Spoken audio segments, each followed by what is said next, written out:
Valorisation du textile guinéen, 50 tisserands de la préfecture de Pita renforcent leur capacité. Une action menée par l'Office national de formation et de perfectionnement professionnel. Une de nos équipes était sur place. La promotion du textile guinéen, c'était le troisième titre de ce journal. L'Office national de formation et de perfectionnement professionnel vient de lancer à Pita la formation de 50 tisserands. C'est une action qui vise à améliorer les compétences locales pour une meilleure compétitivité du lépi et de la profession de tisserand. Moussa Komara. Pita, le creuset du tissage en Guinée. Dans cette ville, ces savoir-faire résistent encore au temps et resteraient prisés par les jeunes qui veulent perpétuer la tradition. Mais depuis des lunes, cet art est pratiqué de manière classique.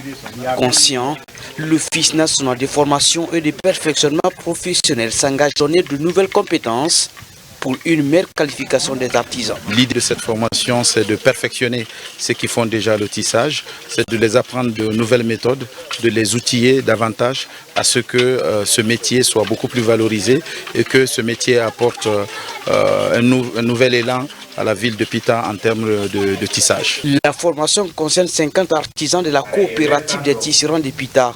Elle va durer 20 jours et se passera dans les ateliers. 95% seront pratiques, ce qui va sans aucun doute améliorer leur compétitivité et leur production. Je suis motivé pour travailler ça, juste pour éviter de sortir ici, pour balader avec mes amis. Je suis évité ça. Ensuite, pour aider ma famille. Ce perfectionnement des tisserands en technique moderne de tissage est une première à Pita. Les autorités locales applaudissent l'initiative, même si le manque de matières premières et de hangars freine la production des artisans. Ces artisans représentent une couche très importante pour la population de Pita.